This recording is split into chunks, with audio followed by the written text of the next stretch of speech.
was specifically about some ores and minerals के बारे में डिस्कस कर रहे हैं, और आपको आज बोर्ड पे एक छोटी सी चार्ट भी दिख रही है।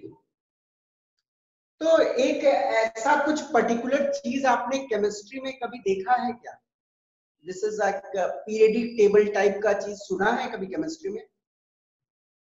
एनीबॉडी सुना होगा? तो अभी तो क्वाइट अर्ली है पीरियडिक टेबल के बारे में आपको बताना, क्योंकि पीरियडिक टेबल ऑब्वियसली आपकी लास्ट चैप्टर है 10th की। बट पीरियडिक टेबल होती क्या है इन जनरल, अभी थोड़ा सा बता देते हैं आप लोगों को कि पीरियडिक टेबल एक ऐसी चार्ट है जहां पे 118 एलिमेंट्स जो हमें मालूम है वो सारे को अरेंज किया, ठीक है ना। अब बेसिकली ये chapter metals and non metals से रिलेटेड है, और हम लोग ओर से रिलेटेड कुछ चीजों को पढ़ रहे थे। तो मैं आपको इस चार्ट में कुछ बताना चाहता हूँ, और ये काफी इंपॉर्टेंट चार्ट है इनऑर्गेनिक सेंस से, क्योंकि अभी आप इसको समझ लेते हो तो सीखने की जरूरत नहीं।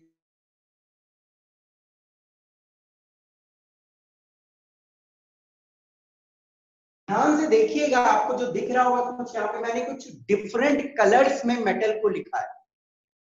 फॉर एग्जाम्पल आप Li देख रहे हो, Li किसकी सिंबल होती है, कोई बता सकता है क्या मुझे? Lithium. Rb rubidium. Cs caesium. and Be beryllium. Beryllium. देखो बेटा, जो ग्रीन कलर से जो मैंने लिखा है, जो भी मेटल्स को मैंने ग्रीन कलर से इंडिकेट किया है, वो नेचर में सिलिकेट्स के फॉर्म में ऑकर होते हैं। ओके, आपको मालूम है नॉर्मली मेटल्स फ्री फॉर्म में तो एग्जिस्ट नहीं होगी, क्योंकि मेटल्स रिएक्टिव होते हैं। और ये जो ग्रीन कलर में मेटल्स आपको दिख रही है,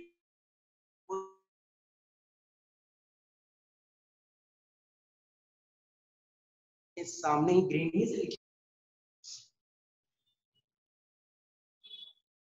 जो ग्रीन से मैं इंडिकेट किया हूं जो मेटल्स को, वो सिलिकेट्स के फॉर्म में एग्जिस्ट करती है। ओके, आई सपोज आपको उतना क्लियर नहीं दिख रहा होगा, ग्रीन दिख रहा है कि नहीं दिख रहा है? क्लियर दिख रहा है सर। ठीक है ना। ये जो ग्रीन कलर से जो मैं इंडिकेट किया हूं मेटल्स, वो सिलिकेट्स के फॉर्म में एग्जिस्ट करती है। और सिलिकेट का आपको आई सपोज आयन का फॉर्मूला मालूम होगा, SiO3 है, तो यदि लिथियम सिलिकेट के फॉर्म में एग्जिस्ट कर रहा है तो लिथियम सिलिकेट का फॉर्मूला क्या होगा? SiO3।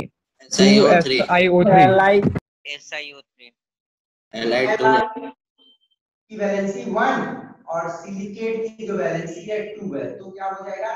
Li2SiO3। वैसे ही Rb2SiO3, CS2SiO3, BeSiO3। नेचर में ये लोग इस फॉर्म में एग्जिस्ट करती है। ओके, ये आपको दिमाग में रखना है, क्योंकि जब आप लोग स्टैंडर्ड 11th में आओगे, 11th में तो बहुत थोड़ी सी कम है, 12th में जब आओगे तो मेटलर्जी नाम का एक पूरा चैप्टर ही है, जहाँ पे इन डिटेल्स आप लोगों को कोर्स के बारे में पढ़ना है। आज नहीं तो कल पढ़ना ही है, तो थोड़ा सा नॉलेज आप अभी से लेते चलो, क्योंकि आपके पास इंफॉर्मेशन होनी चाहिए कि कौन सा चीज प्रकृति में किस रूप में पाया जाता है। ओके, नेक्स्ट आपको ये जो ब्लू सर्कल्स के साथ दिख रहे हैं, सोडियम और पोटासियम, गेस कर सकते हो कि ये सब किस फॉर्म में प्रकृति में पाया जाता होगा?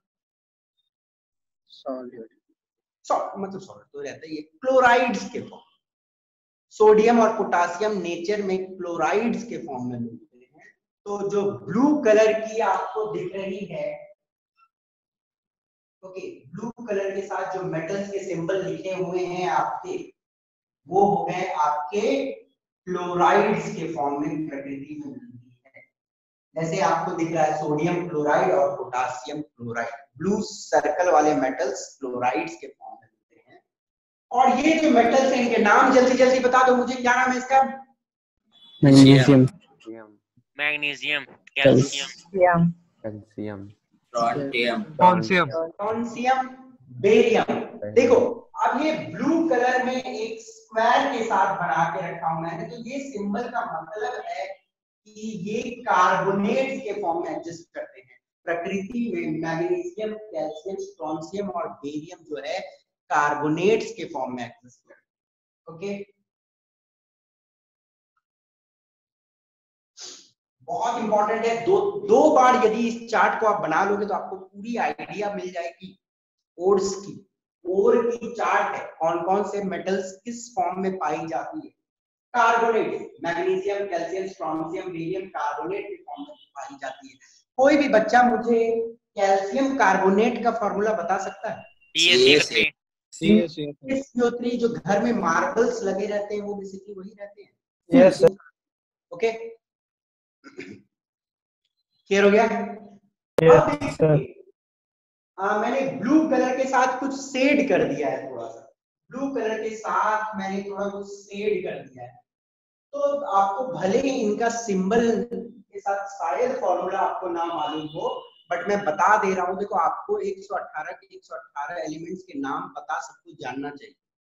आस्ते आस्ते मैं याद करवा दूंगा। SC सिंबल होता है, कोई बता सकता है क्या? किसी को मालूम है? स्कैंडियम। SC सिंबल होती है स्कैंडियम की और Y सिंबल होती है yttrium. Okay, SC is the symbol of scandium and Y is the symbol of yttrium. यदि कोई बच्चों को नहीं मालूम होगा, ये नाम सुन लो ध्यान से और इनके स्पेलिंग इत्यादि आप देख लेना है। ओके, स्कैंडियम और यट्रियम। ये स्कैंडियम और यट्रियम जो होती है ये फोस्फेट्स के फॉर्म में नेचर में पाई जाती है। फोस्फेट्स के फॉर्म में नेचर में पाई जाती है। ओके, यहाँ पे मैंने खाली जगह छोड़ा, यहाँ पे एक मेटल है लैंथेनम। वो लैंथेनम बहुत रेयर मेटल है, तो उसके बारे में मैं अभी आपके साथ डिस्कस नहीं करूँ, ठीक है ना? इट्स अ रेयर मेटल, इसके बारे में डिस्कशन बाद में होगा। ब्लैक कलर है टाइटेनियम। देखो TI टाइटेनियम की सिंबल होती है। V वेनेडियम, नाम सुन लो ध्यान से। TI is the symbol of titanium, V is the symbol of vanadium.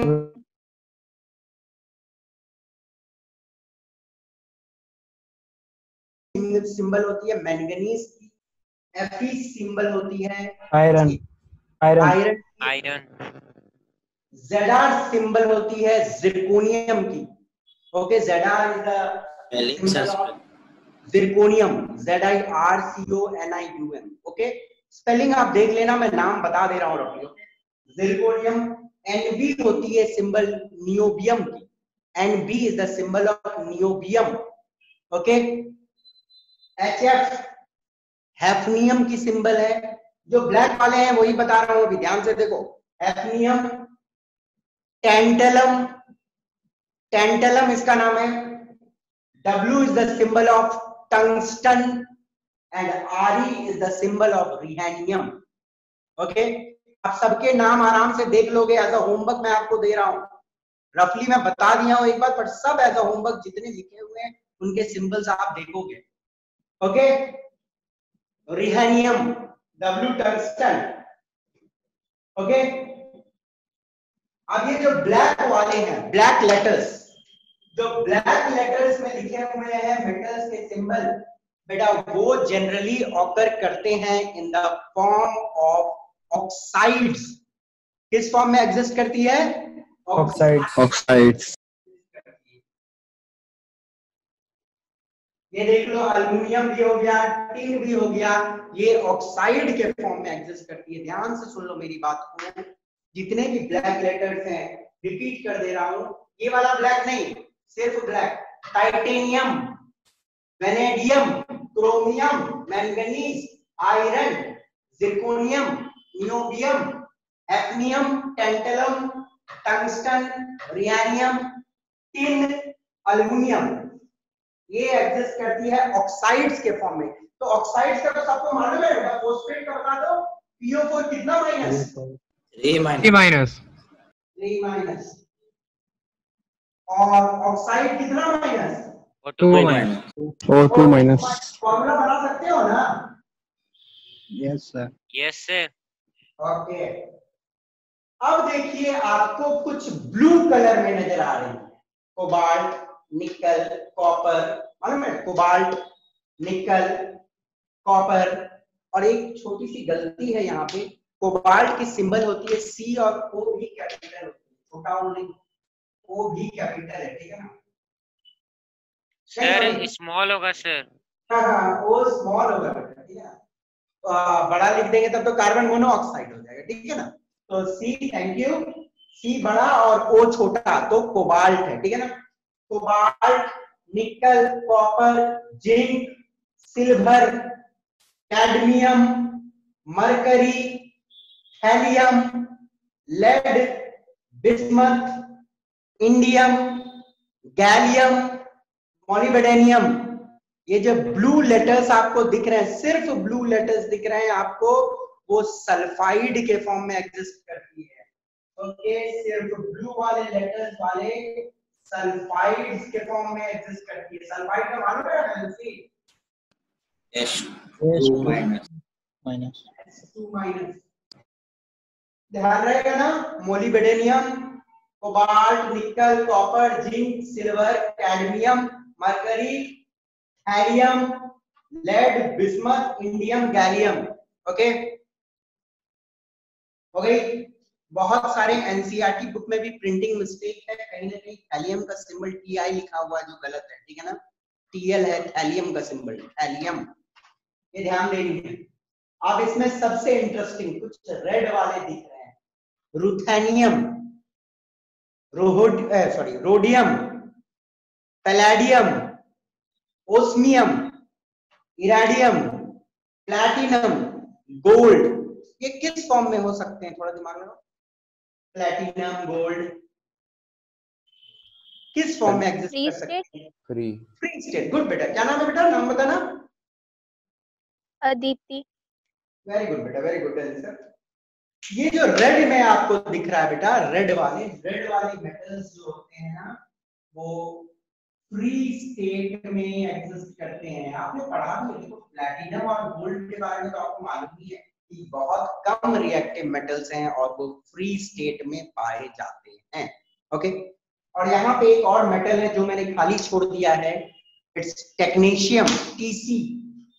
इसके बारे में आपको एक चीज मालूम होनी चाहिए, तो इसको मैं कुछ अलग ही सिंबल से गोल कर दे रहा हूँ। टीसी, ये टेक्नीशियम है, ठीक है ना, टेक्नीशियम, टीसी, टी और छोटा सी, बड़ा सी, टी और छोटा सी, टेक्नीशियम। ये जो टेक्नीशियम है ये मैन मेड एलिमेंट है, ठीक है ना।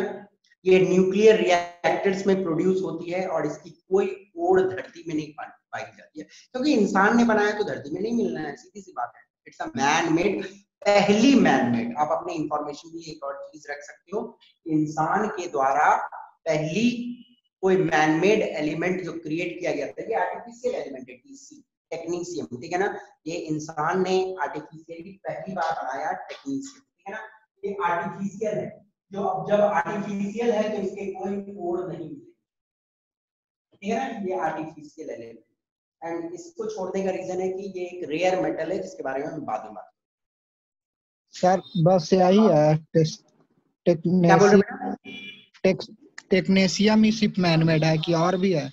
बहुत सारे मैनमेड हैं, तो अभी हम ओर की बात कर रहे हैं, तो वो आएंगे बाद में, वो बाद में हम पढ़ेंगे, ठीक है ना, उसमें दिमाग नहीं लगा। सर ये सब सर जो ऐसा ऐसा नाम है सर, उसका यूज कहाँ होता है सर, ये सब मेटल का, एलिमेंट का? हाय बाबा, आपका नाम क्या है? सर आलोक रंजन।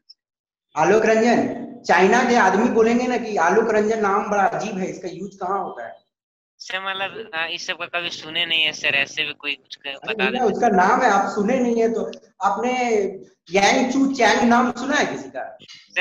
सर ठीक है सर, मतलब ये सब का यूज सर कहाँ होता है सर?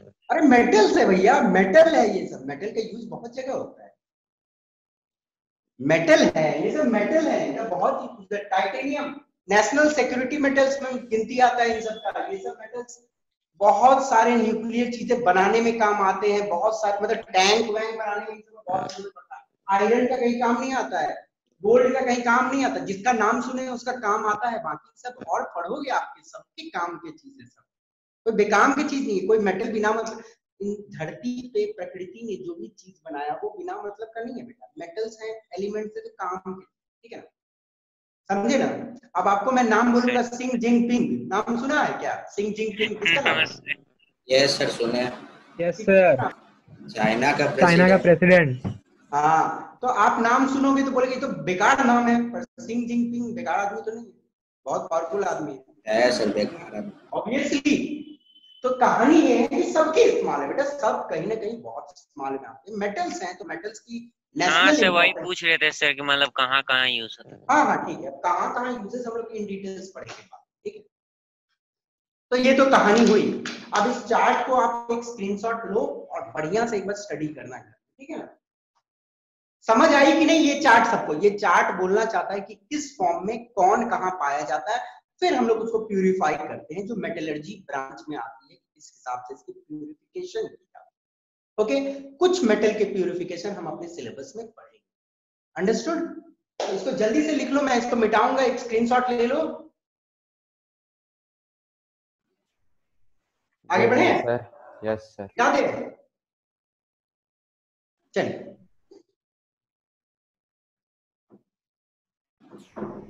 इंडिया सर, इंडिया में खोजा गया था क्या? इंडिया नहीं मालूम बेटा, अभी आपकी हिस्ट्री वाली पार्ट है, आप पता करो कहाँ खोजा गया, मुझे मालूम है कि वो एक मेटल है।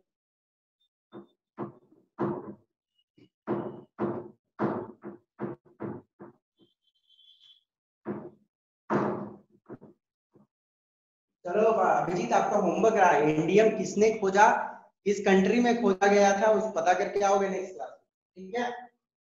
हम सबका नॉलेज ग्रो करेगा।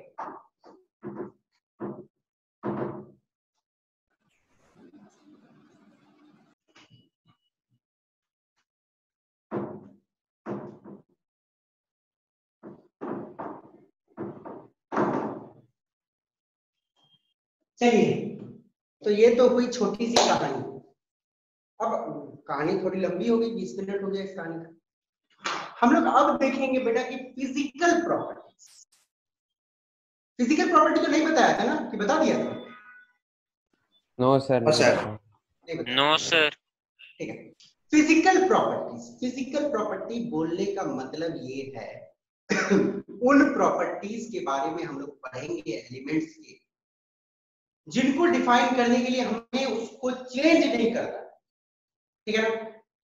वो जो फॉर्मूला है उसका केमिकल फॉर्मूला वही रहेगा, उसमें कोई बदलाव नहीं आएगी, और उन प्रॉपर्टीज को हम लोग स्टडी करेंगे, and those properties are known as physical properties. Okay, जैसे कि देखो, फिजिकल प्रॉपर्टीज को हम लोग स्टडी करेंगे,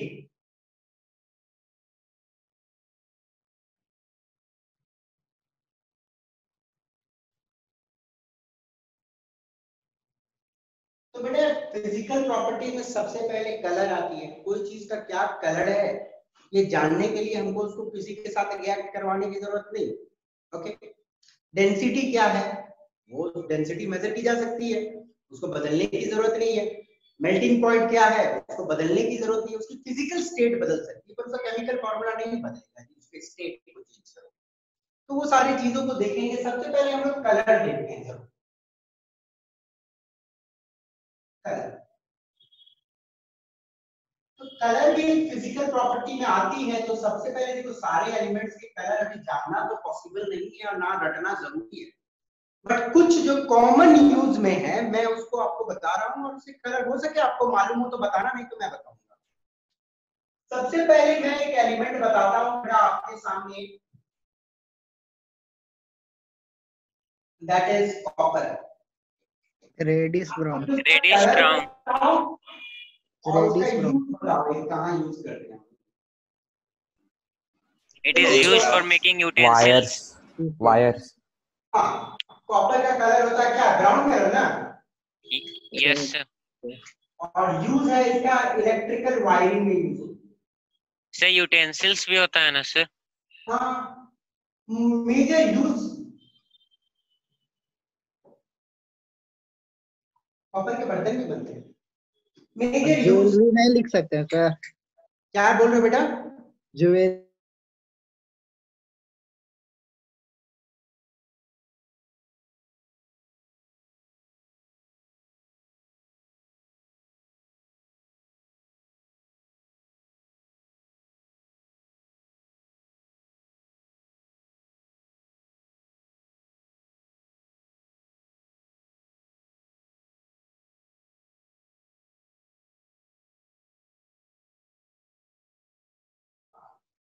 चलो सौरभ, मुझे लोहा का कलर बताओ तो क्या होता है, जल्दी। क्या लोहा सर? का फिर से बोलिए, फिर से बोलिए। लोहा का हाँ, ब्राउन सर। ब्राउन कलर नहीं होता बेटा। देखो यही बात है, हम लोग नॉर्मली जो आयरन अपने लाइफ में देखते हैं वो अक्सर उसमें एक ऑक्साइड की कोटिंग रहती है और वो ब्राउन कलर हमें दिखता है, या तो लोहा हम लोग पेंटेड। यदि लोहा को आप प्योर फॉर्म में देखोगे तो सिल्वरी ग्रे हो। Okay, and I will request you कि प्योर लोहा का कलर एक बार गूगल आउट करना और आप देखना कि प्योर लोहा का कलर क्या हो। It's silvery grey. अंडरस्टूड?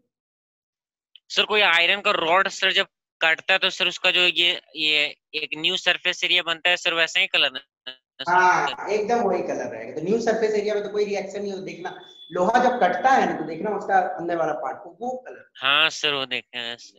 ठीक है ना, आप लोग देखना, I am giving you as a homework, Google out the colour of iron और देखो कैसी colour. It's silvery grey. Iron का यूज मुझे बताने की जरूरत नहीं है, ब्रिजेस बनाने के काम आते हैं, बिल्डिंग्स बनाने के काम आते हैं, बहुत सारे जगह से। तो ब्रिजेस में है, कंस्ट्रक्शन पर्पसेस, कंस्ट्रक्शन पर्पसेस में बहुत जगह यूज है।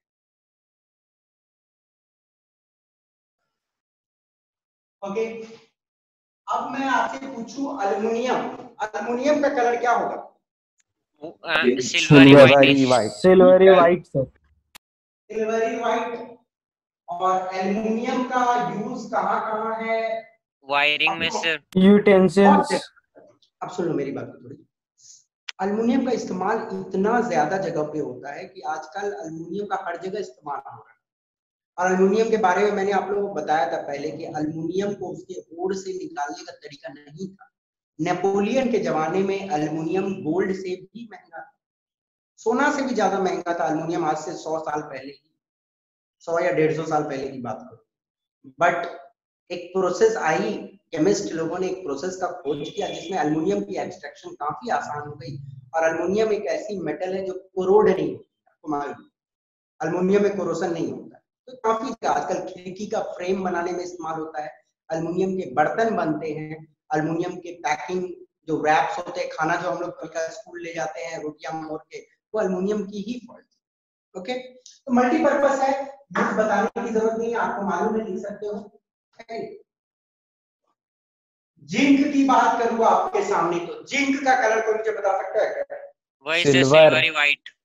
वही सिल्वरी ग्रे या सिल्वरी वाइट बोल, सिल्वरी ग्रे ही बोल दो।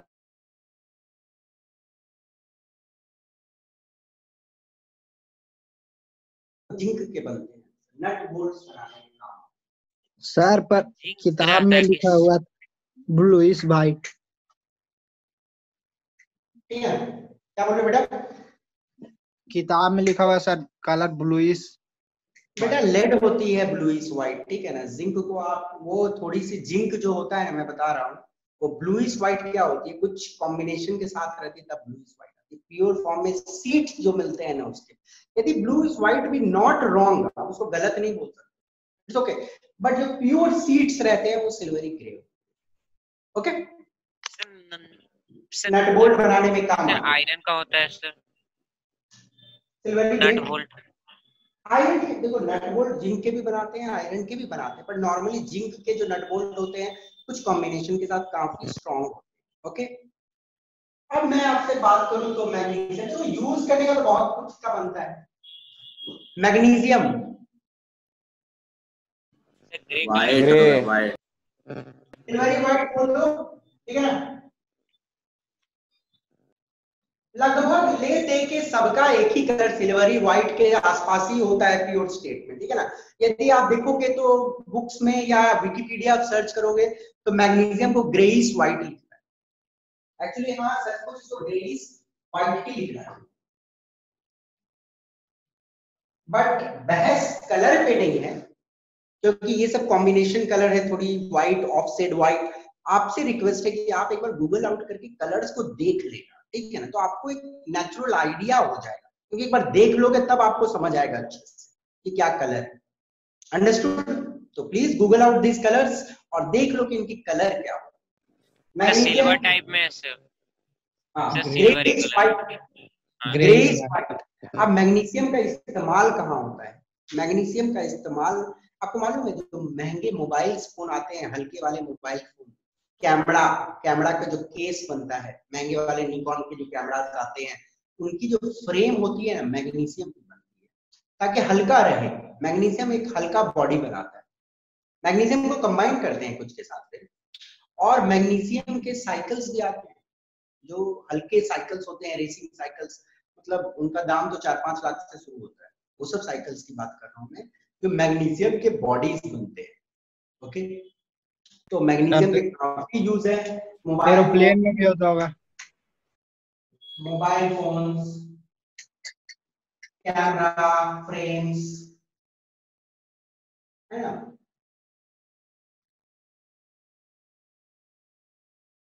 तो ये कुछ जगह इस्तेमाल है इनका। ओके, लेड भी होती है, लेड की भी कलर आप देख लेना, यदि व्हाइटिंग के आसपास होता है लेड का कलर। अंडरस्टूड? सर मर्क्यूरी बता दीजिए ना। मरकरी लिक्विड स्टेट में रहती है। ओके, व्हाइटिश कलर मान सकते हो। सर सर तो थर्मामीटर, सर थर्मामीटर में तो रेड कलर कैसे होता है? बेटा रेड कलर नहीं रहता, वो एक मार्किंग रहती है नीचे में। मरकरी जो होता है वो सिल्वरी कलर होती है, ठीक है। लेड, जो लेड होता है बेटा आपका, वो होती है नॉर्मली ब्लूइश व्हाइट, ठीक है ना। लेड को आप बोल सकते हो ब्लूइश व्हाइट होती है, और ये यूज होती है नॉर्मली आपको सोल्डर बनाने में।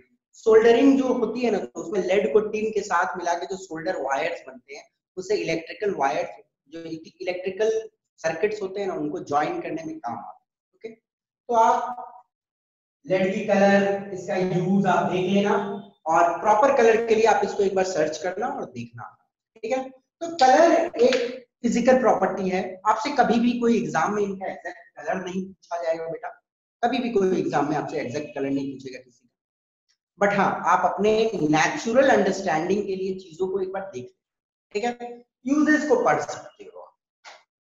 तो इसको मैं मिटा रहा हूँ, not of much importance, but for your natural sense important है, इसलिए मैं ये टॉपिक को डिस्कस किया। तो मिटा रहा हूं मैं इसको, आप देखना इन सब मेटल्स के कलर को, यूजेस को।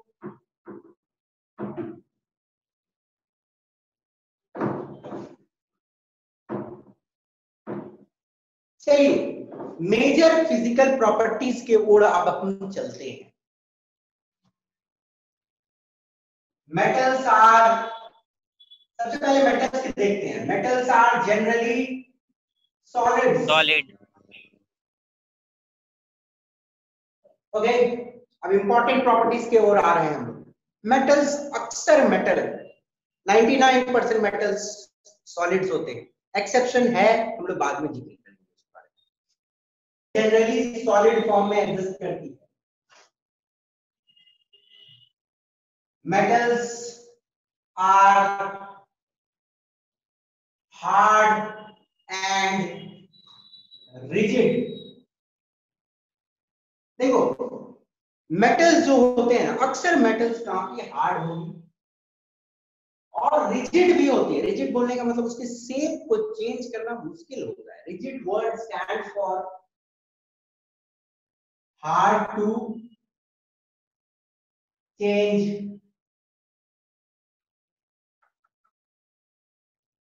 शेप, ठीक है, शेप चेंज करना मुश्किल है। अंडरस्टूड? और ये एक बात इंपॉर्टेंट है कि हार्डनेस सब मेटल की सेम नहीं होती। Hardness varies from metal to metal. Okay, हर मेटल की hardness different, varies from metal to metal. Okay,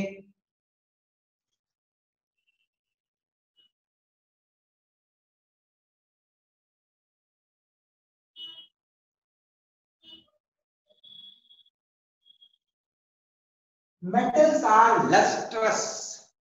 unit class में पढ़े हुए हो, लस्ट्रस का मतलब होता है कि मेटल्स में चमक होती है, शाइनी सरफेसेस होते हैं।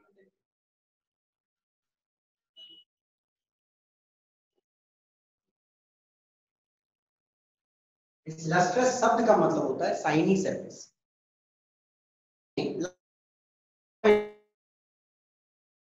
तो आप देख तो जो है आपको बोलते हैं। एक और प्रॉपर्टी है malleability.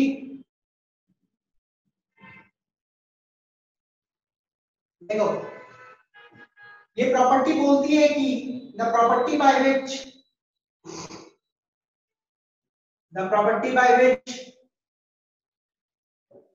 a metal can be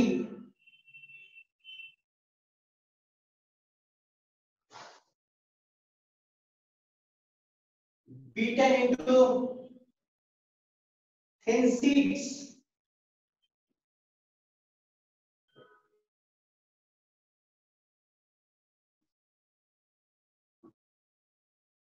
वो गुण है मैलिएबिलिटी। मेटल्स का वो गुण है जिस आधार पे यदि आप मेटल के कोई टुकड़ा को हथौड़ा से मारो जोर जोर से तो वो पतला सीट बन जाएगा। ओके, द प्रॉपर्टी जिसके आधार पे मेटल को आप हथौड़ा से बीट करके एक पतला सीट बना सकते हो, उस गुण को हम लोग बोलते हैं मैलिएबिलिटी। नेक्स्ट हम डक्टिलिटी। बहुत सिंपल चीजें हैं। Ductility है the property by which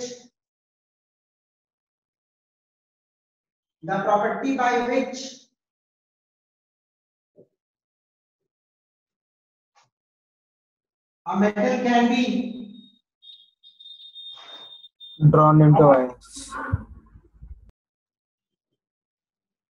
thin wires। देखो मेटल्स का एक अनोखा गुण होता है, ठीक है ना। अक्सर मेटल्स का एक अनोखा गुण होता है कि आप जैसे फॉर एग्जांपल समझ लो कि आपने एक टुकड़ा लिया, टुकड़ा है, ठीक है। अब इस मेटल के टुकड़े को आप इस कोना से पकड़ के खींचना शुरू करो। ये वाला जो कोना है यहाँ से पकड़ के आप इसको खींचो। जब खींचोगे तो देखोगे कि यहाँ से ये पतला सा तार बनता जा रहा है, यहाँ से मेटल निकलती है। कुछ से पकड़ के आप खींचते जाओ, खींचोगे ना तो यहाँ से मेटल निकलते जाएगा। तार नहीं है, बिना टूटे यदि आपको लंबा तार मिल जा रहा है इसको एंड से खींचने से, तो आप बोल सकते हो कि इसमें डक्टिलिटी वाली प्रॉपर्टी है, मेटल्स डक्टाइल है। तो डक्टिलिटी गुण होता है जिस आधार पे आप मेटल को खींच के एक एंड से पतले पतले वायर्स बना। ओके, इस प्रॉपर्टी को बोलते हैं डक्टिलिटी। बड़ा अजीब लगेगा हीट करके होता है कि सर ये नॉर्मल टेम्परेचर पे भी हो जाता है सर? डिपेंड करती है कंडीशन पे। थोड़ा सा हम लोग उसको नरम करते हैं या खींचते हैं या कोई भी बहुत हाई प्रेशर डाल के हम लोग इसको निकालने की कोशिश करते हैं, ठीक है ना। तो फिलहाल प्रॉपर्टी के बारे में हम लोग कंसर्न है, किस तरह होता है वो हम लोग बाद में पढ़ेंगे, ठीक है। सिंपल समझना है कि हम लोग पतला तार बना सकते हैं इतना, इससे जो तार टूटते नहीं नॉर्मली मेटल्स के केस। यदि बात की जाए गोल्ड की तो gold is one of the most ductile and malleable metal.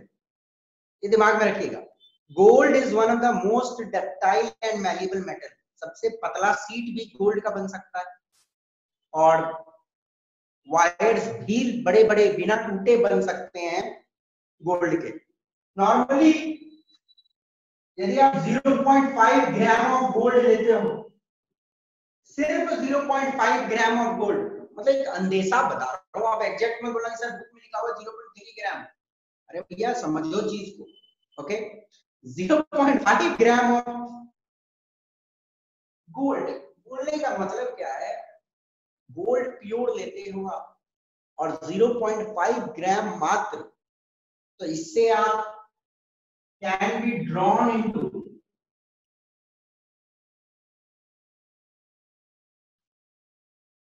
1 kilometre wire बिना टूटे मात्र 0.5 ग्राम गोल्ड से आप 1 किलोमीटर लंबा तार बना सकते हो और वो तार नहीं इतनी डक्टाइल होता है सोना। ओके, तो लोहा का भी तार बनता है, देखे हो ना जो लोहा के तार होते हैं, या अल्युमिनियम के भी वायर्स होते हैं, आप देखोगे ओवर हेड वायर्स हैं। Okay, sonorous, the property by which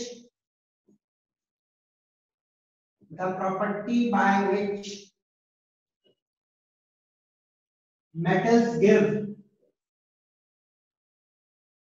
ringing sound, या metals produce, बोलो ज्यादा अच्छा है, metals produce ringing sound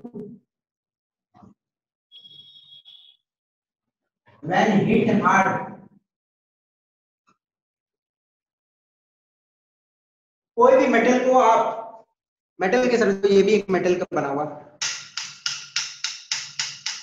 इसको मैं मार रहा हूं तो क्या एक आवाज निकल रही है ना, रिंगिंग टाइप की आवाज मिल रही है ना।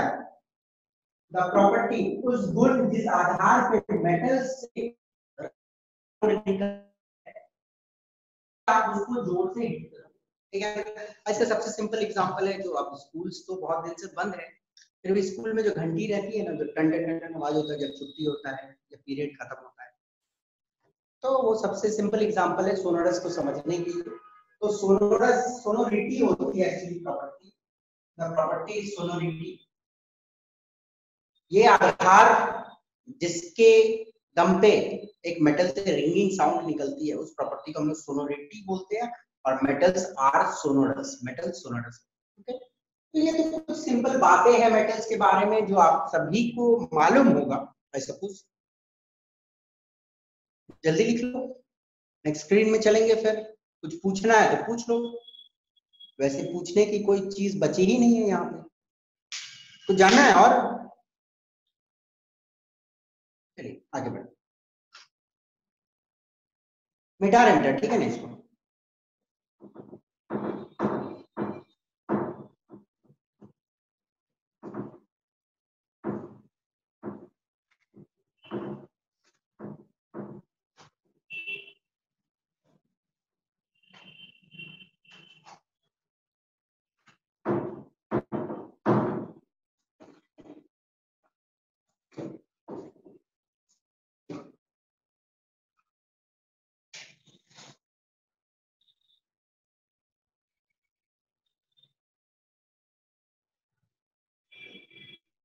Metals generally have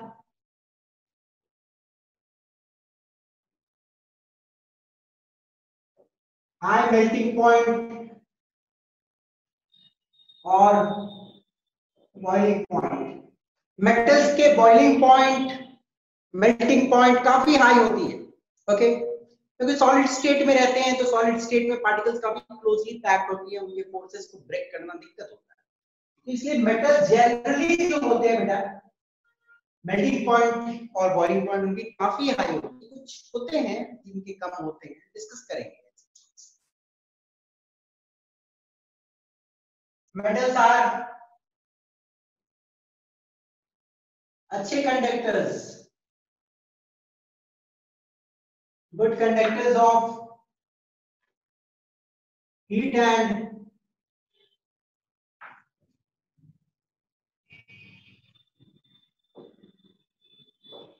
ये जो मेटल्स होते हैं ना, ये काफी अच्छे कंडक्टर्स होते हैं हीट और इलेक्ट्रिसिटी। आपकी एनसीईआरटी में एक बहुत ही अच्छी सी एक्टिविटी है, दो बहुत सिंपल एक्टिविटी है, देख लो, दिया हुआ तो देख लेते, बट लॉजिकल है, समझ जाओगे। ऐसे ही नहीं भी करोगे तो समझ जाओगे, पर देख लेते हैं। ये एक्टिविटी मेन करवाने का मतलब है कि लैब के इक्विपमेंट्स को समझो। पहले लैब में आपको एक ऐसा स्टैंड मिलता है, ओके, एक स्टैंड जिसमें ऐसे दो रॉड निकले रहते हैं और यहाँ पे स्क्रू है, ओके। ऐसे स्टैंड को हम लोग क्लैंप स्टैंड बोलते हैं। Clamp clamp stand.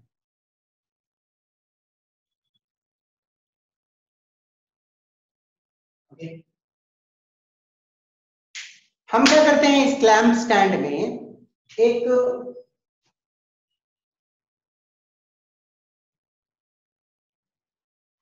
कोई भी एक मेटल का रॉड, लोहा का रॉड हो या कुछ का भी रॉड हो, आप लगा दो और ये स्क्रू को टाइट कर दो।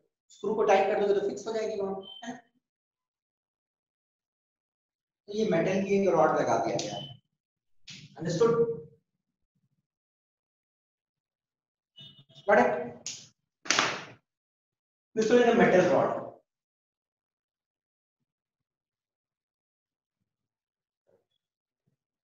अब बेटा क्या कर सकते हो आप, यहाँ पे थोड़ा सा मोम लगा दो, मोमबत्ती का मोम होता है ना, वो लगा दो, और एक पिन को उसमें लगा दो, एक पिन को इसमें लगा दो।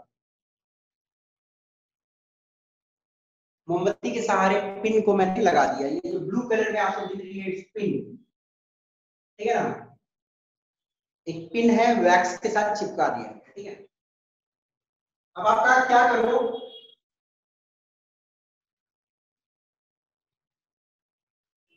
यहां से एक बंसन बर्नर से इसको हीट करो, एक बंसन बर्नर की मदद से आप इस रॉड को गर्म करो।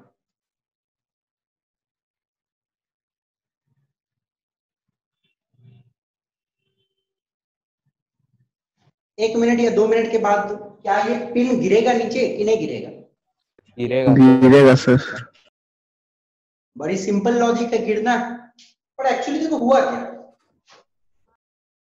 ये वाला मेटल रॉड है सपोज करो, ठीक है, ये मेटल रॉड है। हम मान लो इसको यहाँ पे हीट कर रहे हैं, इस पोजीशन पे हम इसको हीट कर रहे हैं, तो हीट क्या हो रहा है, यहाँ से यहाँ से यहाँ से यहाँ से यहाँ से आगे बढ़, हीट आगे जा रहा है ना, यहाँ से हीट आगे बढ़ रहा, आगे बढ़ रहा, हीट आगे जा रहा है। तो हीट आगे जा रही है तो आगे वाला तो क्या हुआ,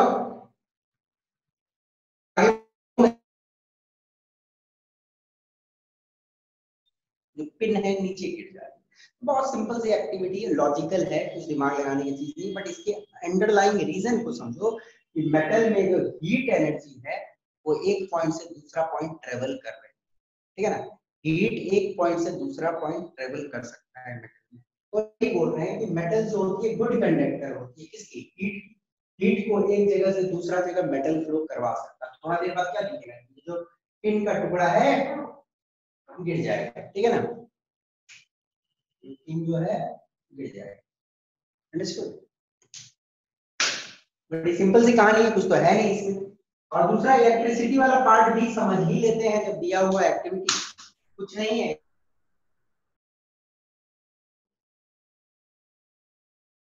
बैटरी की सिंबल होती है, बड़ा वाला पॉजिटिव टर्मिनल, छोटा वाला नेगेटिव टर्मिनल, मालूम है ना?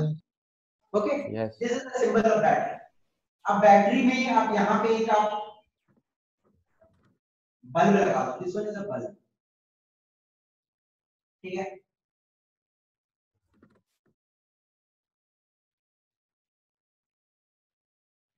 अंडरस्टूड?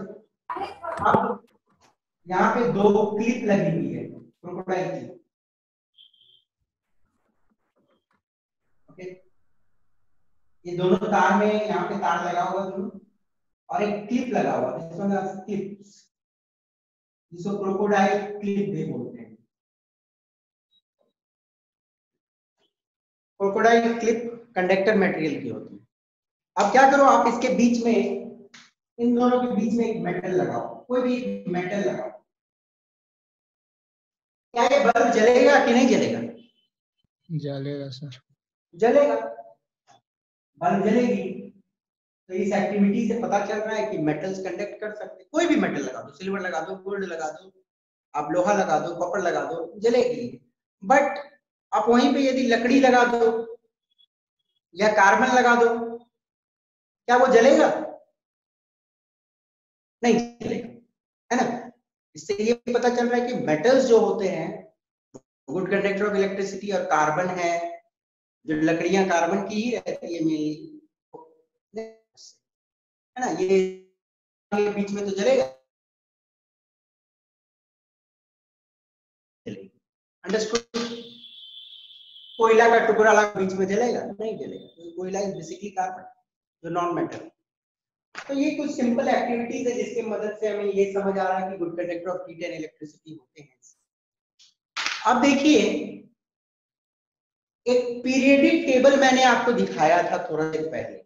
पीरियडिक टेबल बोला था कि पीरियडिक टेबल एक ऐसी अरेंजमेंट है जहां पे मेटल्स को एक जगह, नॉन मेटल्स को एक जगह, मेटलॉइड्स को एक जगह रखा गया। ओके, बट यदि आप फिजिकल कैरेक्टरिस्टिक के ऊपर अरेंजमेंट करो, एक्चुअली देखो पीरियडिक टेबल एक ऐसा चीज है ना जहां पे सिमिलर प्रॉपर्टीज वाले है वो एक ग्रुप में है। ओके, मतलब एक जगह पे पढ़ोगे पीरियडिक टेबल तो पता चलेगा ग्रुप पीरियड क्या होता है। बट पीरियडिक टेबल एक ऐसी अरेंजमेंट है जहां पे सिमिलर प्रॉपर्टी वाला चीज एक जगह पे प्लेस्ड। तो यदि हम लोग मेटल्स को क्लासिफाई करें या अरेंज करें फिजिकल प्रॉपर्टीज के आधार पे, तो क्लासिफिकेशन सही नहीं होगा क्योंकि बहुत सारे एक्सेप्शंस होते हैं। ओके, यदि सिंपल सा मैं एक बात लिखूं, क्लासिफिकेशन ऑफ एलिमेंट्स, जितने भी एलिमेंट्स हैं, क्लासिफिकेशन ऑफ एलिमेंट्स, देखो इंसान का ये नेचर होता है, पहली बात सुनो, इंसान का ये नेचर होता है कि वो एक प्रकार की चीजों को एक जगह रखता है। जैसे सब्जियां जो होती है वो किचन में रहती है, कपड़े हमारे अलमीरा में रहते हैं, जूता का स्टैंड में रहता है कि नहीं? तो सिमिलर प्रॉपर्टी वाली चीज को एक जगह रखते हैं तो हमें ढूंढने में आसान होता है। वैसे ही पीरियडिक टेबल एक ऐसा चीज हम लोग बनाए जहां पे एक प्रॉपर्टी वाला चीज को एक जगह रख दिए, तो एक का प्रॉपर्टी जान गए तो हम समझ जाएंगे हाँ सबका प्रॉपर्टी एक, तो आसान होता है केमिस्ट्री पढ़ने में, है कि नहीं? तो यदि हम लोग क्लासिफिकेशन फिजिकल प्रॉपर्टीज के हिसाब से करें तो क्या दिक्कत आएगा? Classification of elements cannot be done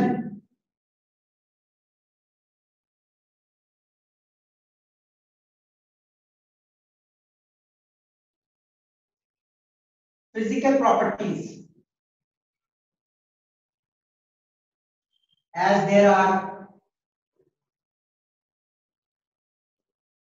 many exceptions, बहुत exceptions हैं। तो बेसिकली हम लोग क्लासिफिकेशन जो पीरियडिक टेबल बनाते हैं वो केमिकल प्रॉपर्टीज के बेसिस पे बनाते हैं, तो वो हम लोग तो नेक्स्ट क्लास में देखेंगे। बट हम लोग देख रहे हैं कि एलिमेंट्स को क्लासिफाई फिजिकल प्रॉपर्टी के हिसाब से क्यों नहीं कर रहे हैं, क्या क्या एक्सेप्शन आती है, तो कुछ नॉर्मल एक्सेप्शंस हम लोग डील कर लेते हैं। देखो, यदि नॉर्मल एक्सेप्शंस की बात की जाए तो सबसे पहले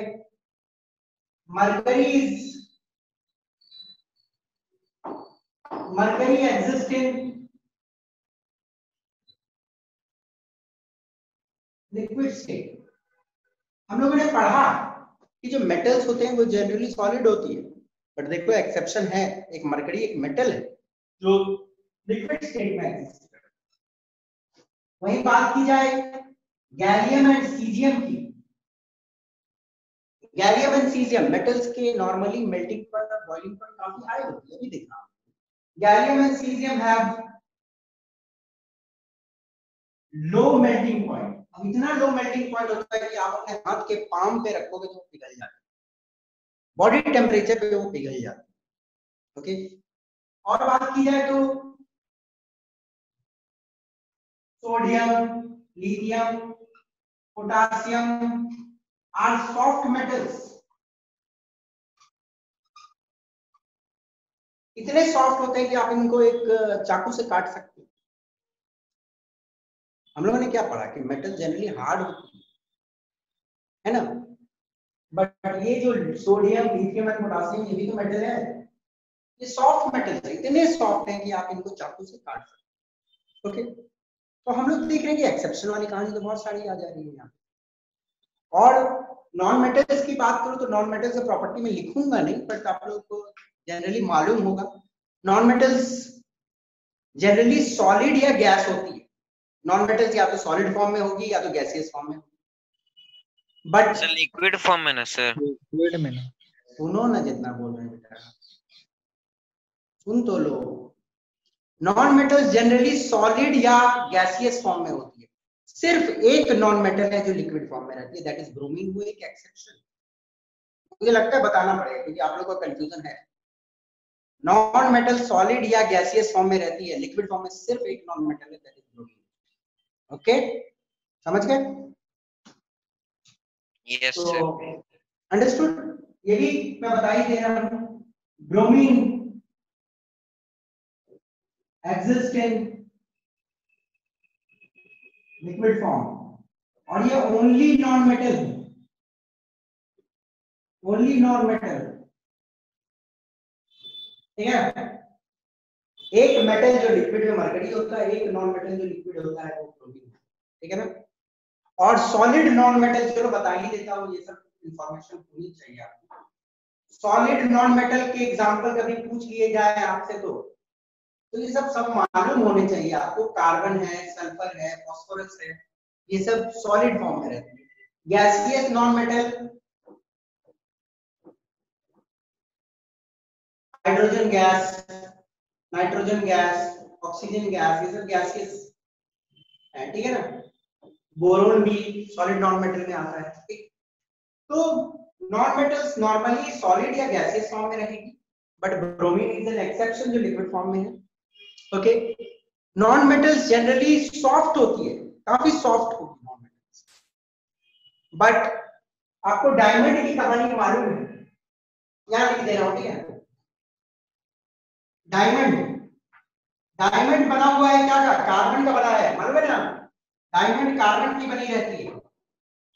अब नॉन मेटल्स, कार्बन एक नॉन मेटल है, तो इसको क्या होना चाहिए? सॉफ्ट होना चाहिए। बट हार्डेस्ट नेचुरल सब्सटेंस है ये नोन, अभी तक जितना भी नेचुरल सब्सटेंस का खोज हुआ है, this one diamond is hardest. Diamond is hardest known natural substance,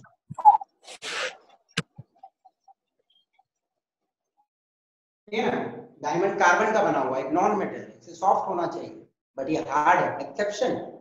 अब वही ग्रेफाइट की बात की जाए तो ग्रेफाइट मालूम है, पेंसिल का लीड होता है, कार्बन, वो भी कार्बन का ही बना हुआ है, बट पेंसिल का लीड इलेक्ट्रिसिटी कंडक्ट करती है। अब भैया ऐसा क्या हुआ कि कार्बन है, कहां से इलेक्ट्रिसिटी कंडक्ट करती है? वो तो नॉन मेटल होगी। Non metal normally bad conductor of electricity होती है, बट देखो कार्बन जब ग्रेफाइट के फॉर्म में है तो इट कंडक्ट्स इलेक्ट्रिसिटी। अब वही आयोडीन, एक आयोडीन की भी बात कर लो तो एक्सेप्शन में, आयोडीन क्या है? एक सॉलिड नॉन मेटल है, सॉलिड नॉन मेटल, और आयोडीन में चमक होता है।